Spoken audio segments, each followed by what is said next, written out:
Welcome back to the Perry Maroon pregame football show brought to you by First Bank and Trust Company. And with me now is the head coach of your Perry Maroons, Cameron Bennett. And, Coach, let's talk about the Blackwell game. It was a very ugly game. It started out ugly with the hour lightning delay. The storm passed us, and we came back and out and played.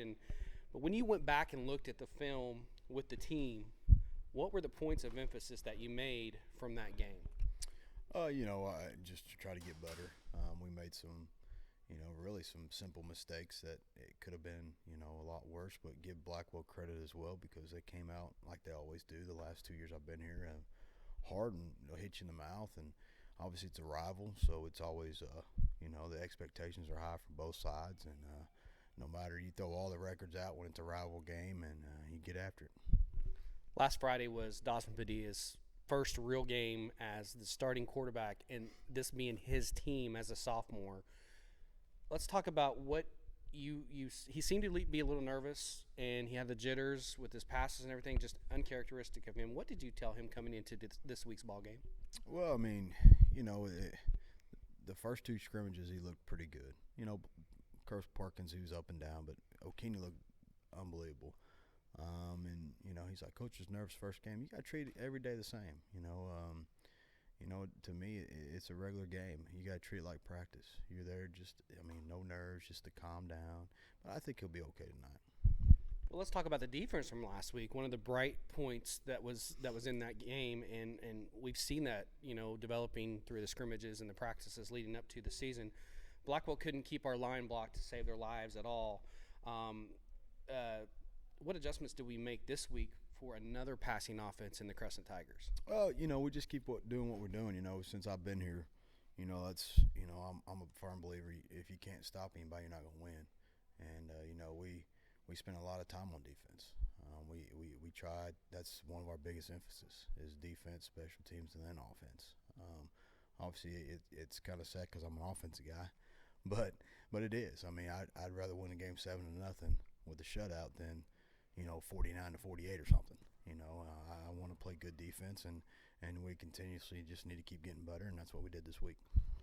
Well, let's talk about the time change this week. This is a different time. It's 7 o'clock for the ball game this Friday.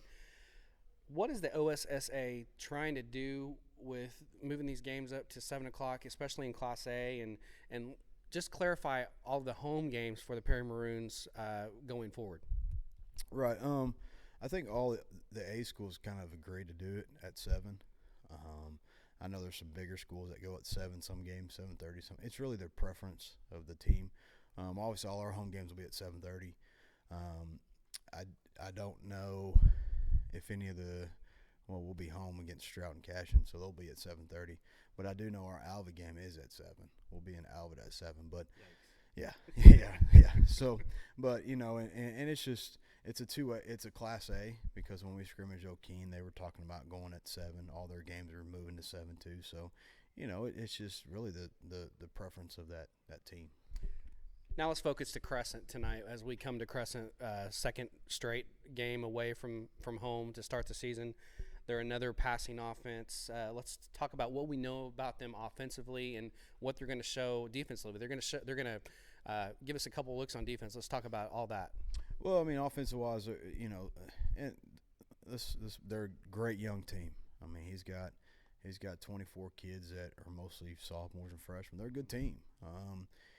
People are like, oh, they're young. Well, who cares? They're going to come out and hit you in the mouth and play with their hearts because that's what they did against Newkirk, and they almost beat Newkirk.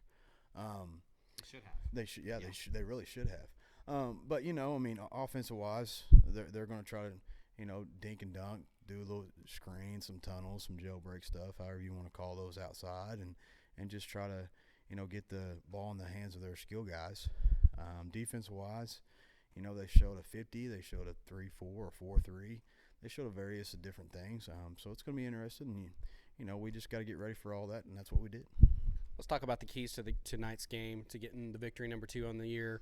Give me 3 keys to tonight to get the victory. I think it's our D-line and O-line. Obviously, our O-line struggled a little bit last week, and hopefully we get a little better this week in practice. We made a couple minor adjustments to that process, but that's really what it is. It starts with those big guys. Well, now we moved to our Saturday picks, and I have to say we were both 3-0 last week. Cowboys beat Missouri State. OU clobbered TU, and McNeese State. Wow, your Huskers almost lost one in Lincoln, and that would have been their first one in what, forever? I told you I didn't know much about Nebraska. Jeez. So let's move on to this week. We've got OSU hosting UTSA. I'm going to take the Cowboys. What about you? That's scary. UTSA, man. I mean, Coach Coker, man, he's a good football coach. Breaking But in quarterback, too. yeah, I know. But I think OSU will win. Okay, Tennessee at OU. My heart says the other team, but my brain's telling me OU. Yeah, definitely OU. Tulsa at Florida Atlantic. This is an interesting ball game here. I'm gonna take FAU. You could flip a quarter and see who wins this one. I'll go with Tulsa. I'm gonna be a homer. I'll go with Tulsa. Okay, then as you're gonna be another homer here, your Huskers. Oh, they got a tough one this week. They go to Fresno State, take on the Bulldogs, and Fresno State doesn't lose many at home. Yeah, I'm gonna go with Cornhuskers. Oh, I know Fresno State, but hey, I'm gonna take the Bulldogs. there you go. So then see, we're either gonna be undefeated, and one of us gonna be undefeated this week, so it don't matter. All right, Coach. As always, thanks for the time, and get luck tonight and get that second victory. Thanks, appreciate it. That was Coach Cameron Bennett, your Perry Maroon football coach. Stay here as we're going to be on the other side of the break. We're going to have the starting lineups and the opening kickoff between your Perry Maroons visiting the Crescent Tigers. You're listening to Perry Maroon Football on Triple Play Sports.